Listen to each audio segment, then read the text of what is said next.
Well, welcome back, everyone. This is our monthly podcast, and my name is Shasta Miller, and I'm a field support manager with the Missouri Children's Division. And I'm Jessica Huckstep. I'm a supervisor with the State of Missouri Children's Division. And today we have some exciting guests, the Goodwins. They are currently foster parents for us at the Children's Division. The Goodwins, would you mind to introduce yourself, kind of tell us who you are and how long you've been fostering? I'm Mickey Goodwin. I'm a pastor in Dunkling County, and we have been fostering for almost 2 years. And I'm Amanda, and I currently work for the state. And like you said, we've been fostering for about 2 years. So Amanda, I'm really curious. You work for the state, so what department? I'm a city clerk. Oh, awesome. Okay. Well, again, thank you guys for, your willingness to come and share your story. So to start off, what really led you guys to get into this fostering? What was in your heart, and how did you come to us? So several years ago, we were in the process of an adoption, and the adoption failed after the child was born. This was in another state, and we just backed off and decided, maybe this is not the time. We have two daughters who are both grown, one who is currently in college and one that's graduated from college. And so once they both graduated, were out of the home, we decided that we would just foster, not necessarily to adopt or anything like that, just to foster. And when we first started out, we thought, let's gear our time toward teenagers. We know that is an age group that's probably the hardest to get people to help with. It sure is. Definitely. And so that was our motive, was to, we were empty nesters. We had been empty nesters for about a year, and just decided that we thought it was a great idea, and it was a good time in our life to do it. So what age range do you guys accept into your home?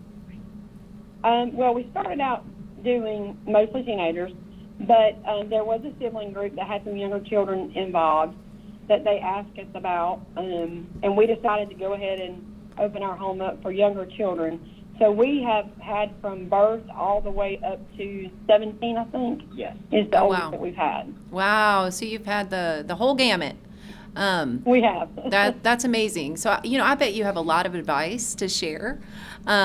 So back to the teenagers. I want to dig into that because you're exactly right. We have a lot of homes that don't necessarily want to take teenagers in their home. And can you share a time when you had a teenager placed with you, and how you helped them like through their adolescence, and any advice you could share in that experience?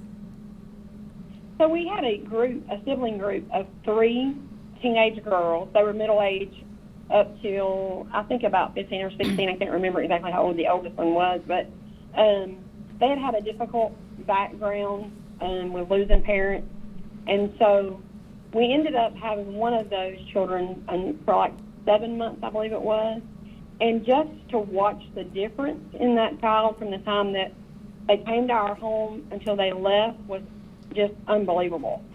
She went from being super shy, quiet, to very outgoing, did well in school, loved the other children in the home.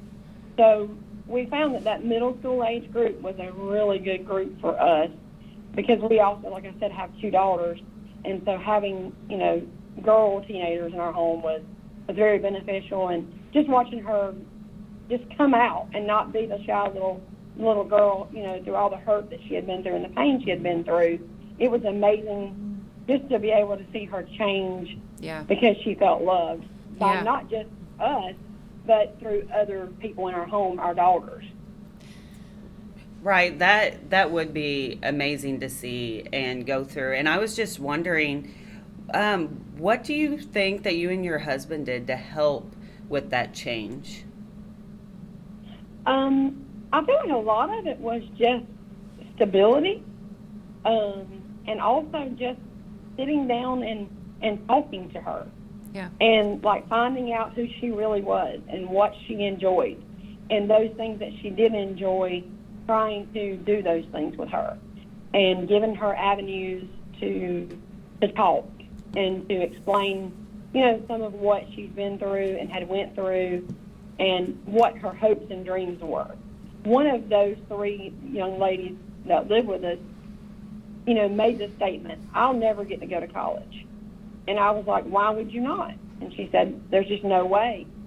The fact that we were able to say, "Yes, there is a way. We can make this happen if you're still with us and when you become that age," I think it just gave her hope for her future and let her see that there is people out there that is willing to help them have the same outcome in life as my biological children. Yeah, I think that's really. Go ahead. I think a big misconception is, asking questions. When we first started getting children, we were kind of afraid to ask questions because of the trauma.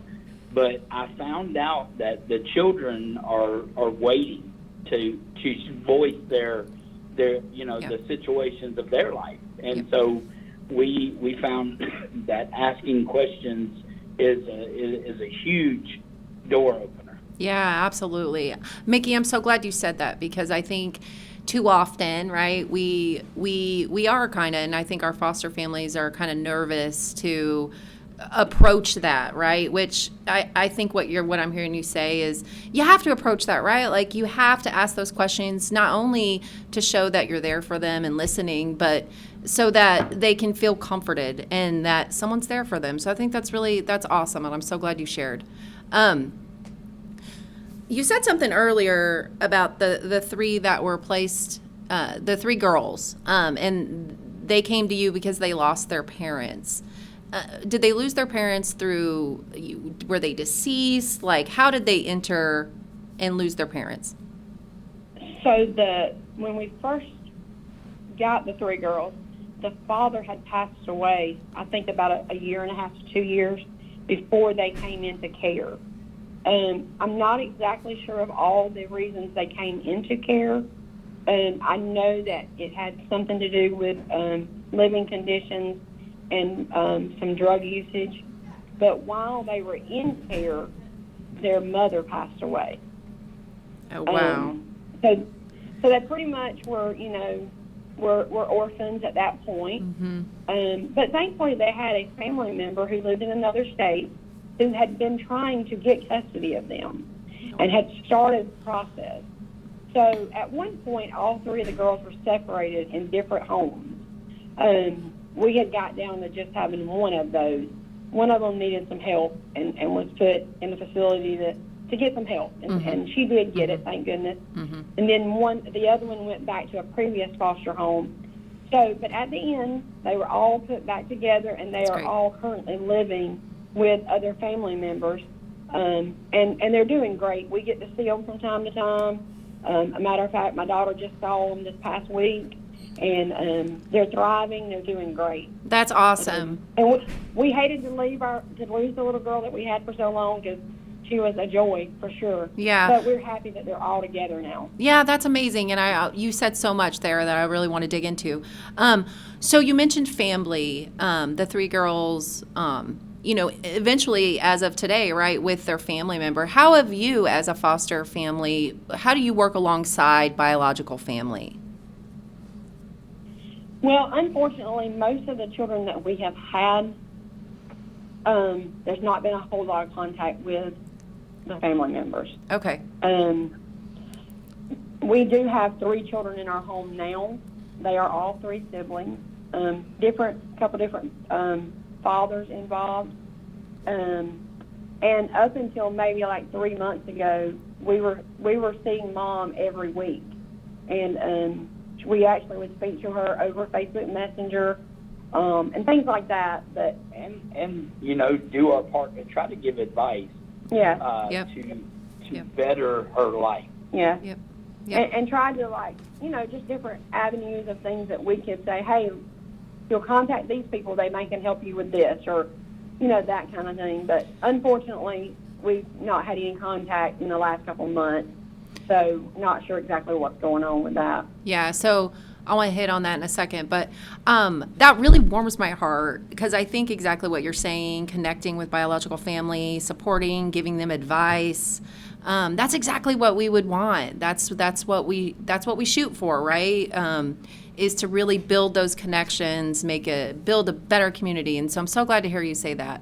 Well, and right, because if the biological parents doesn't have a support system, it's going to make them harder to reunify with their right. kids. That's So right. what I'm hearing you say, the Goodwins, is you are part of that support. You're there, you're available to any biological parent, so you can assist in any way to help them get their kids back, right? Yeah, we've done some. We've actually supervised some visits so that they could get the visit Yeah. with this life group that we had, because at one point it was just hard for them to have visits because of having someone that could supervise. So it's been where we could do that some. So that's been a good time spent, 2 hours together, just talking about what that person's going through, the progress that they've made, their goals, and that kind of thing. Yeah. So you guys had also said, you had just mentioned that visits were happening with the kiddos in your home now, and then all of a sudden visits stopped. So Yes. what does that look like for you guys as the foster parent? How have you supported them? Because we hear that a lot. We do. We That, definitely and do. it's devastating for kids. So how have you supported them and dealt with that? And tell us about that. It's been a little hard in the beginning, but now the children we have are all relatively young. Only one of them actually understands the situation. And basically, we've tried to be as honest as we can. We actually have guardianship of 2 of those children now. Oh, that's awesome. Yeah, and we actually go back to court for the 3rd one coming up very soon. That's great. So real quick, I want to interject here because I'm curious. So when you accept these kiddos into your home, are you thinking like long term, like you're willing to have placement long term, rather that be guardianship or adoption, or you just kind of see how it goes? I can honestly say when we started this, there was no thoughts of adoption, because we're not old, but we are older, and our children are grown. Okay. But, yeah. We've had 2 of these children in our home for 18 months now. Okay. So they're just part of us now. Yeah. So we're willing to do whatever, if Yep. it comes down to keeping them longer, that it is what it is, and we're fine with it. If it becomes more permanent than that, then yeah, we're willing to cross that bridge. I love that.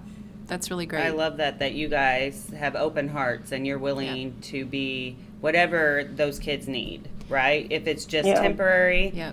meaning foster care, meaning that the goal is reunification or what have you, or if it's long-term permanency, forever, right? So I really love to hear that, definitely. And I was curious, so do you know about how many kids you've had in and out of your home since you've been licensed? I believe there's between 10 and 15. Okay. 10 and 15 in about Okay. 2 years. Yeah, Wow. between 10 to 15, yeah. I think 2 years is actually like March. Okay. I believe is when our 2nd year will be up.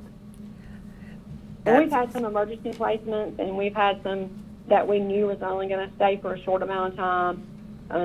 And we've had, a couple of sibling. I think we've had 3 sibling groups. Yes. So our slogan around the house is "We'll love them while we got them." I love my it. gosh. Oh my That's gosh. great. You guys just gave me chills. That's We got them. that's amazing. Okay, if I steal your slogan, don't be mad at me. Right. I'll give you credit. Right. So what would you 2 say has been the most rewarding for you guys being foster parents? Or, the most rewarding moment, whatever you'd like to share. I would definitely say, like, one side of it is the fact that when you get a child that has got some health issues, and they're smaller than what they should be, and they're not healthy as they should be, and to watch them grow and to watch them gain weight and watch their whole health turn around, is very rewarding. Yeah. Right. You know, watching the young teenage girl we had that just completely bloomed and just whole demeanor changed. She went from coming in the house and you could just see the sadness on her face to hearing her giggle and hearing her smile and laugh and you know, be able to ask for something and know that she was going to be able to get it. Yeah, that's great. You know, and things like that. As far as, you know, on our side, unfortunately, like I said, we've not had a lot of reunification with parents, but most of the children we've had has been in foster care for, unfortunately, a long time. Yeah. So that, you know, we have not gotten to see the joys of them going back home as much as we would like to. But getting to see those three getting to move in with the family member, and the fact that they were so excited that they were going to get to do that with their siblings, you know, that was very rewarding. Right. Because they're with their family. Yeah, because they were getting to get back with family. You know, it's sad because her scenario when we first got her was she didn't care what the living conditions was as long as she could be with her family. Yep. And when she got to go back and be with family, but it being a good atmosphere and it being someone that was going to take care of her, just the fact that her demeanor was just so much different and just the excitement was unreal. Right, because her family and siblings, they're always connected no matter what. No matter if kids get adopted, they're always going to wonder, who's my biological family? Who are my connections? Right. So, yeah. Yes, definitely. And that makes me really happy. But definitely is rewarding watching their health change and watching them just grow. Yeah, and you know what? Behavior changes. I'm so thankful that you're fostering, because you really do foster that connection. And I think sometimes we forget, right, as foster families, that that's a big part of your role, is to not only care for the kids, but to foster those connections with the biological family and make sure it's in a safe way, and so they can thrive. So I love hearing that. And I was wondering, you guys have shared some success stories and great things so far. And I was just wondering, before you got into fostering, did you guys have any reservations in becoming foster parents? And if so, can you share those? Yeah, obviously, you know, you count the cost of what you're doing, and there's always a high cost of bringing someone into your home. Yep. And for every success story that we have, there, you know, all of them are not success stories, and that's something that kind of takes a portion of you, and you know that's coming. You know that it's going to be there, but I don't think I was ready. I don't think I was ready for the impact that, you know, a child leaving has on your home. Yep. Mickey, I'm glad you said that, because I think that's something we hear a lot, is some people's reservations is, I don't want to get too attached and then them leave my home. So how have you, that's been hard for you, how have you dealt with that? I think going in knowing that it's a possibility helps.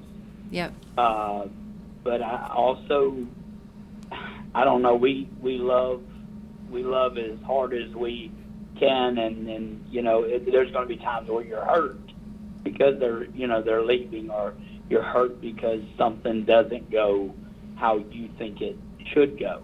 And so I think you just have to prepare for those days. Yep. Right. And would you say that, like, as a foster parent, you have to be very flexible? Very flexible, yeah. Schedule really gets thrown out, you know, and you just kind of, unfortunately, fly by the seat of your pants. Right, definitely. And that's so true. That's what I've heard from a lot of foster parents, right? And what kind of attributes do you think makes a good foster parent? Love. I mean, the love that kind of gives stability and gives power to the children that may not have felt that for their time of their life. Yep. So I mean, we've hit on some really challenging aspects We of have, fostering, right? So what supports do you utilize when you're going through those challenging times? Well, with the 3 children that we have now, we had a very good caseworker. That's I nice to cannot- hear. That makes me happy. Yeah, I could not speak any higher, of her. She was always a phone call away. Unfortunately, she no longer works with Children's Oh, Division. no. But Oh. yeah, but she's been with us since we got the kiddos, and we've had her for a couple other children also. Oh, But really? and she really was top notch. Oh. And I can honestly say that if we had any questions or anything, she was right there. And we have been able to make some connections with our local DHS offices, and we know quite a few of those people in there. That's good. And have been able to, if there's an issue, just to call one of the supervisors or call one of them. CASA has been a great asset to us. The young lady that helps us through CASA, she's been wonderful. So we've had a lot of support from the actual, DHS and the company that we have these children through, the contract company. But and then, we have a big support group here as far as church members. We live right here in our community where our church is, but this is not where we're from. We're from Alabama originally, so we have no family here. But our church has been great. Church members take the village, and they've all been right really there does. to help them. And so definitely between the church and then definitely DHS workers, caseworker, like I said, great lady. So, and I just wanted to clarify this for the listeners. At CASA, she said, is a court-appointed special advocate. It's an advocate for just the child. So, like, they help get the child's voice heard. So I just wanted to make that and distinguished. And you said a contract company. Are you talking about that your caseworker is through a contracted agency? Yes. Yes. Okay. And when you say caseworker, you mean the caseworker of the kiddos, not your licensing worker, right? No.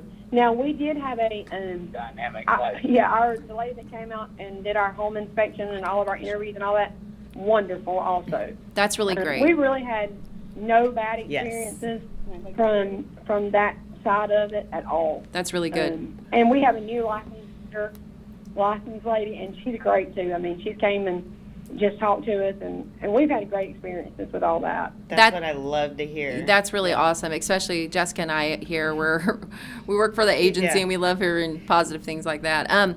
When you talk about caseworkers, I think this is worth discussing. So for our listeners and someone out there who's maybe interested in fostering, as a foster parent, there is a lot of people that come in and out of your home constantly, right? They're coming in and out. How do you deal with that constant revolving in your home, contacting you?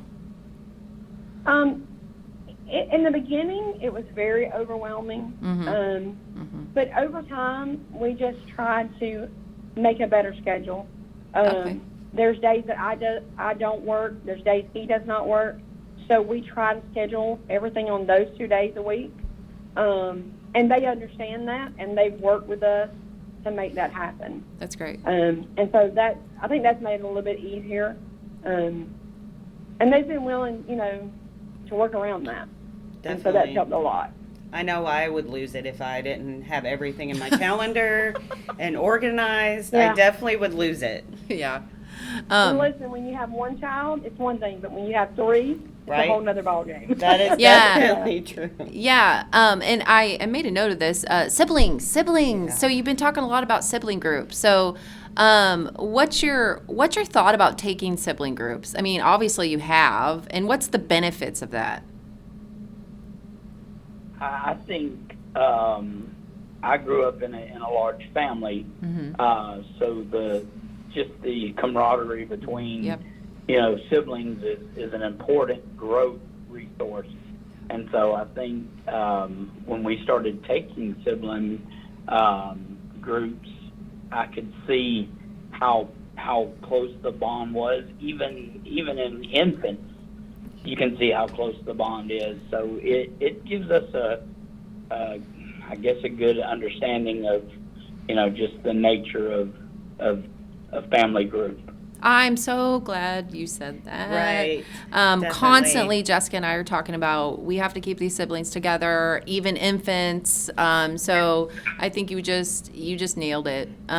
Because that's their family, and that's who they identify with. That's somebody like them. When Yeah. they're in a strange situation, when they're put into a foster home like the Goodwins, they have a sibling there they can lean on. And that sibling's going to be with them Right. forever. Right. Definitely. I Yeah, love hearing that. the situation we have right now, we had the two kids that were brothers, and there was a third child born in the time that we had, and they called us like, would you be willing? And at first we were like, no, we can't do this, not a newborn. But now we're like, we couldn't imagine it being any different because the bond between them is unbelievable. Yep.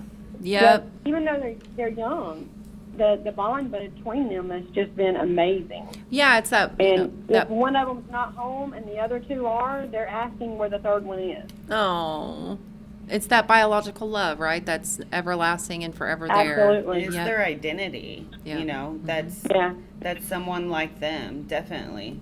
So At one point, we had 6 kids in our home, and it was amazing to watch even the bond between the children that were not biological. Yeah. right. That they grow, they're there together, and they know, they begin to know each other. And when the young lady moved out of our home, the 3 other ones was like, wait a minute, where's she at? Right. And so it was amazing to even watch their bond. Yeah. Definitely. So, 6 kids. I know that's capacity for our agency, but Yes. I have to ask this. How in the world did you handle 6 kids? Well, 4 of those were teenagers. So Okay. that was interesting. Yeah, I bet that was. I'm not sure that you handle that situation. I think it handles you. Hey, I think you're right. You just kind of got to go with the flow and do the best you can, huh? Absolutely. So in thinking of that, what kind of advice would you give to someone thinking about becoming a foster parent? Ask a lot of questions. Be very open with your concerns, and expect that in return. With caseworkers at times, sometimes they're a little more quiet about the situation, and I'm like, I needed to know this. Yeah. So I think just a open communication is a big thing. Yeah. And having the confidence to ask those questions, right? And I think that's a little bit of absolutely. it too. So let's have a little fun. So I'm one of your friends, and I come to you and I say, I've been really thinking about fostering, and, I'm just kind of 50-50. What do you think I should do? So we have some friends that are in that exact scenario right now. And they have contemplated it. They're in another state, but they have contemplated it multiple times. And we're like, go for it. That's if awesome. you're ever going to do it, now's Yay. the time. Good. They just got to Go step ahead and do in. it now. That's awesome. I would say do it while your children are the same age of the fosters, because now that our children are kind of out, it makes it. There's some times where it can get a little hairy for us, scheduling wise. Sure. So if you already have children that age in the home, what's adding another 2? Yeah. I think that's a really great way to look at it. Right. And you said,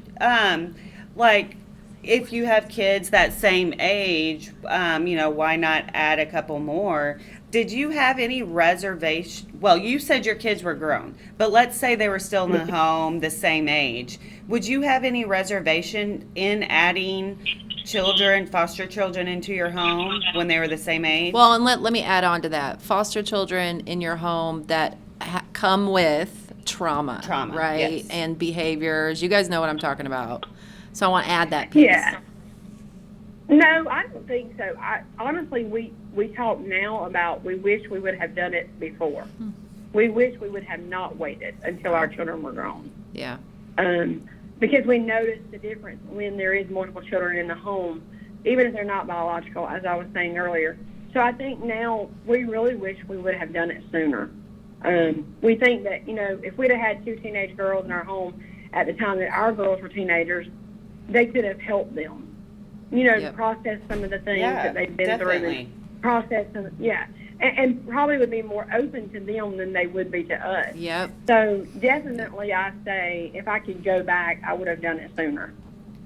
I Right. think there's a value in a pack mentality, and if we would have reached out, earlier, then you have those kids that are the same age, and like my wife said, it would have given them some resources that maybe we couldn't even offer them. Right. Yep. Because our children going through the same thing, not exactly, but just going through life. Right. Yep. Yep. It gives them kind of, I'm not alone in this. Yep. Yeah. I think you just hit on something. I love what you said about the pack mentality. I think Yeah. that's so true. Fostering truly is a family affair, right? The whole family, it's everyone that's in the home really loving and caring for these foster kids and accepting them and just love, right? Just love, basic love. And I think that's really, really important. And also, for kids that have never had siblings, if you get a child placed in your home that you have biological children, can you just imagine the positive effect that would have on that foster child? Just the interactions in the home, learning from the other children. Yep. Yep. So, Right. Absolutely. do you have anything else you would like to share or say or give any advice? If I guess we just had said it, but if you're 50-50, just take a chance. Yep. Take a chance, Yep. do it, but be open with any concern that you might have, and just love, just love the kids. That's great. You make it so simple, right? Right. It's simply love. Just do it. Jump off the cliff Just be and just do it. Yeah. I think that's great. Our home church where we're from in Alabama, it has over 30 foster children in the church. Wow.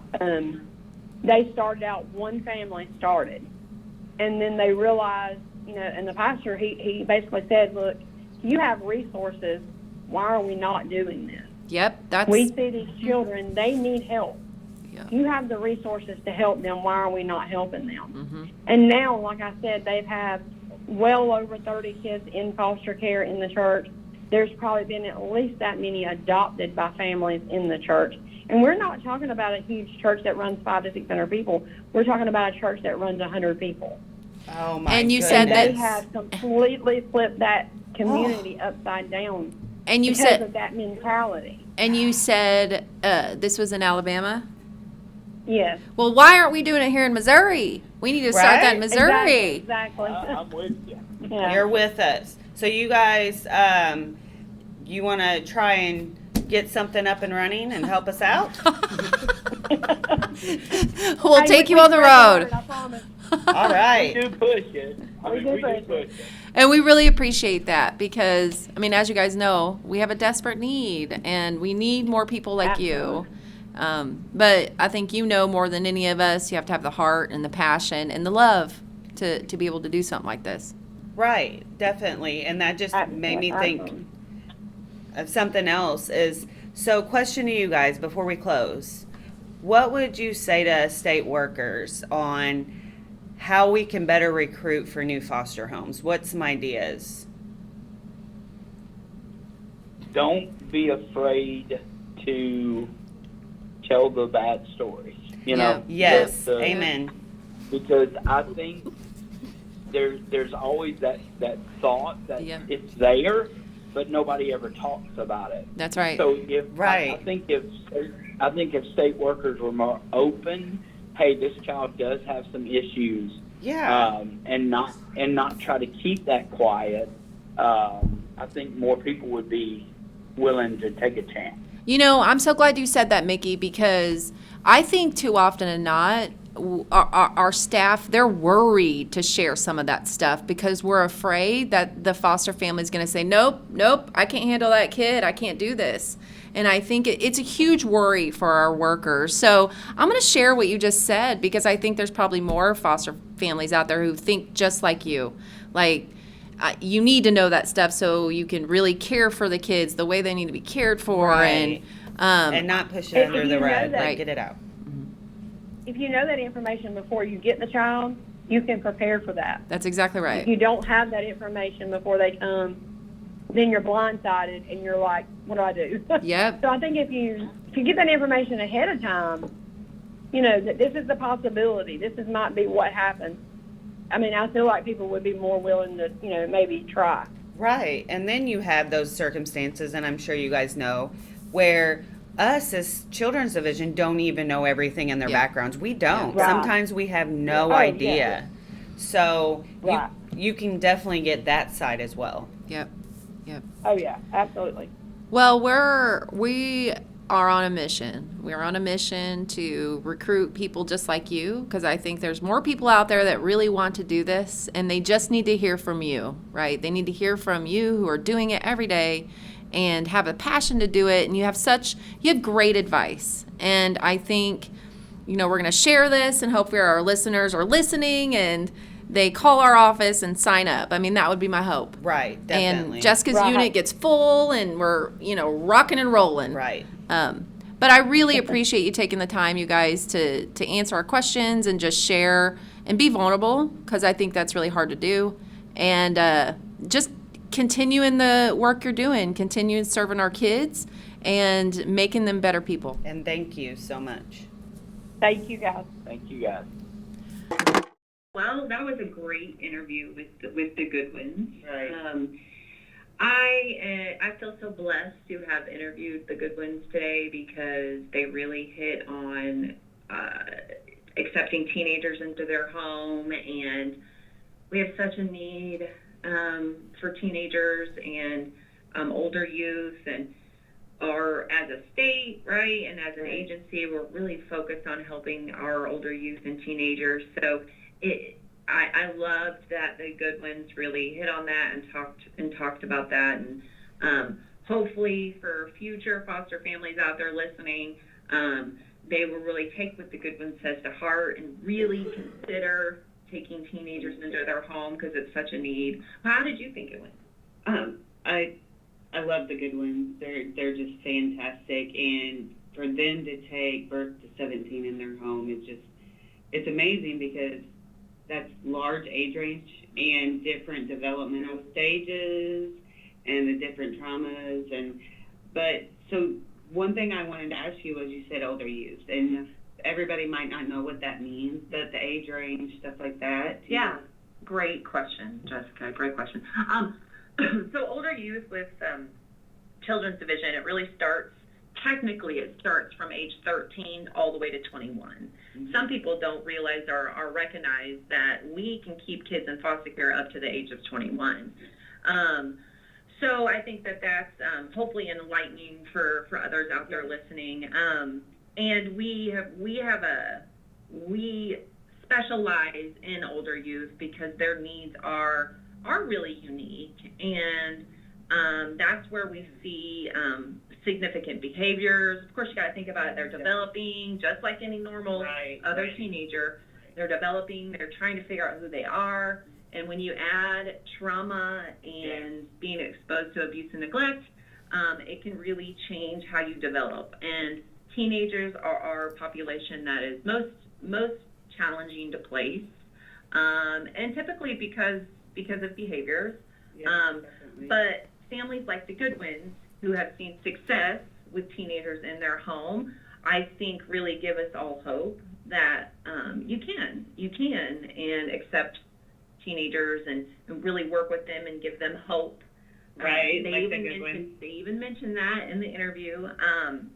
Yeah, like they said that one of their I think it was a girl, right? Mm-hmm. That they had in their home, that she made the statement, I will never get to go to college. And the Goodwins actually gave her hope for her future, they said. Yeah. And I just wanted to ask you, Shasta, because you know a lot. You're kind of an expert in the older youth area. But like college, like I know we help with that. Yeah, right? absolutely. There's so many services for older youth that come from our agency. We help with college, we help with independent living, we help with providing them advocates, we connect with other agencies so other agencies can really do that one-on-one work with youth. There is a ton of resources out there, but unlike, we don't have a ton of families that, like the Goodwins, who are really taking these children in their home and these youth in their home and helping them have hope for their future. Right. And that gave me goosebumps when they said that, because how often do we hear that? We hear that in all the time, right? Like, and I think it's enlightening to hear that come from a family that is just willing to open their home. And something else that they said that I love, and I'm gonna, it's a family affair. Right. Fostering is a family affair, and it is.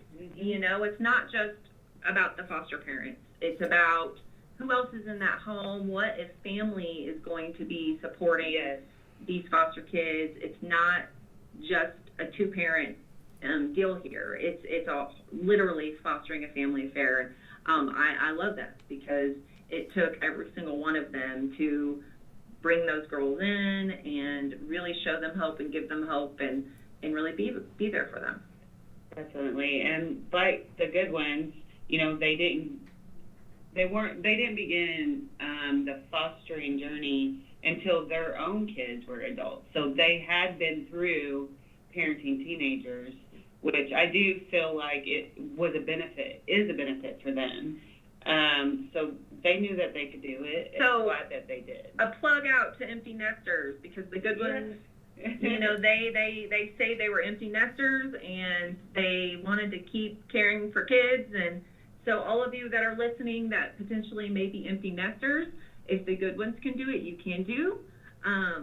So I think, again, if you have it in your heart at any age, I think you can help our foster kids and provide them with a safe and nurturing home. Speaking of older youth, out of all the kids in state's custody, we have 4,814 who are in that older youth category, out of close to a little over 13,000. So that's significant. The one thing about older youth that the Goodwins really, I think, give some insight to is it is the crucial time for someone to be a positive influence in an older youth's life, right? They are learning how to become an adult.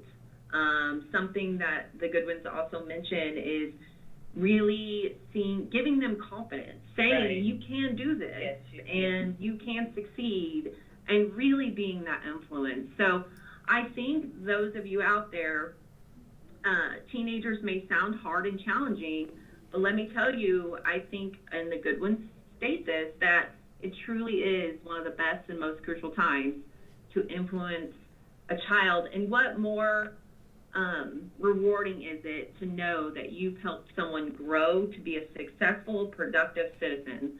I think that's one of the most rewarding things that you can do in life. And I think, thank you, Goodwins, for sharing that and doing that.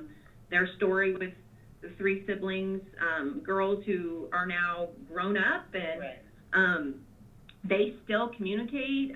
We've talked a lot about people being afraid to foster because of that attachment, but the Goodwins, they still have relationships with these three kids, and you can still have that. You can provide that safe home and still have that connection, lifelong connection and influence, and that's what we would all want, right? That's what we strive to do. Definitely. And the Goodwins, they've really helped mentor these kiddos towards independence. And, you know, I can think back to kiddos on my caseload and it just being saddened when they came into care and they're like, you know, what's a budget?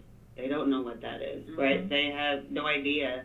Or even I remember specific instances, you know, what's a checkbook or what's, like, seriously, why would you use a bank? Yeah. Or a kiddo that was 18 that never got to learn how to drive, or or like basic not knowing how to do laundry or cook an egg, just things like that these foster parents are helping them with, just day to day, whether it's day to day grooming, because some kids, I mean, most of them, they need help with that, or you know, especially the 3 girls that entered their home, that, especially teenagers, I think we see this more with teenagers, is they want you to talk to them. Yes, they want to share their story. And the advice for foster families is to just listen and be there when they're ready, and to be that voice and that hope. And I think that's true. You know, they want to feel safe so that they can share their story, and hopefully that will help them heal with the guidance of good foster families and willing to just be patient and listen. It's just really about them wanting to have a voice, like a voice for them to tell the foster parents who they are, whether it's the foster parents, whether it's another adult or a community member, but also in their case with the Children's Division. I know that was the one thing that teenagers told me all the time, that they wish they had more control over how their case with the Children's Division is going. They want a voice. Yeah. I remember the Goodwins saying that, you know, they wish they wouldn't have waited till their kids were grown adults and out of that home. They wish they would have done it when their kids were still in the home. Oh, yes, and they talked about how when they were saying they wish they would have done it before, when their children were in the home, because they really hit on it made such a difference when there was more kids in the home, and the bond, that pact mentality.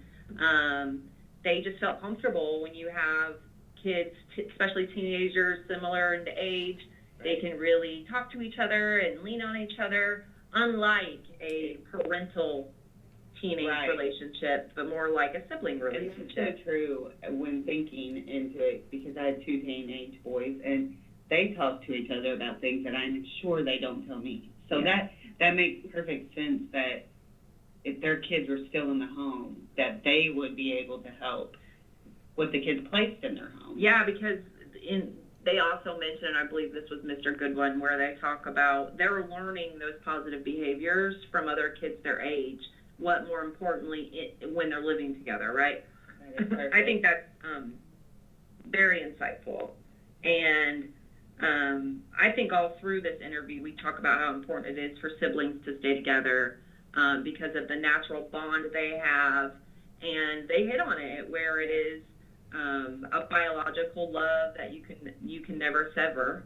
And when they're placed together, they do thrive. And again, we push as an agency, keep siblings together, keep siblings together. There's purpose for that, and I think the Goodwins really hit that very well. They definitely did, because those siblings, they're your lifelong connection. When your parents are gone or your grandparents are gone, they're your lifelong connection. Yes. Most of the time. Well, yeah, I mean, you know, I think all of us and those listening, if you have a sibling, you can relate to this. Right. I have siblings, and my connection to them are very, very strong, and that also goes for all of our foster kiddos too. I mean, definitely no different. Something else, the Goodwins, I love our question, you know, because we're Children's Division and we're always looking at how we can improve and do better. So when we asked them if they had any advice for state workers, which would be Jessica and I, right? Right. I love what they said. They said, don't be afraid as Children's Division staff to be very open and transparent about what the child's trauma is, the better the foster families have an understanding of what that trauma is, it only makes sense, the better that they can help that child. I think it's something that we do need to work on. I think that because we have such a need for foster families, we are kind of reserved, and sometimes we just don't know because they're just entering care, but other times we do know that the child's trauma, and we are hesitant to share all of that in fear that the family's not going to accept the child. But what I love about this interview is the Goodwin foster family's been doing it for a while. They're telling us, tell us all the good, bad, and ugly, because that's how we're going to be able to get strong and help that child most. And it's so true. And we just need to remember that as staff with Children's Division, and definitely connect the Goodwins with others who can share that. Something that I walked away from, or I loved in this interview, is when Mr. Goodwin says, "We love them while we got them," and I love that quote. I think it's a quote that really kind of showcases the vision of what it's like to be a foster family. We love them while we got them, and that's all we ask, right? That's all we ask of foster families is love them while you got them, and fostering those relationships. So I appreciate Mr. Goodwin for quoting that. I'm going to be using it for some time now. But Jessica, do you have anything to add? Such a great interview with the Goodwins, and anything else you want to add? I just want to say to anybody watching that, teenagers might sound a little scary, right? Like Shasta said before, but just take a chance on them and love them while you got them, like the Goodwin said. That's great. Mic drop. So I just want to thank you all for listening to our monthly The Call to Foster podcast. If you are interested in becoming a foster parent, please reach out to your local Children's Division office, or you can Google search Department of Social Services, Missouri, and get some more information off the web. I appreciate y'all listening, and join us next month for our next podcast.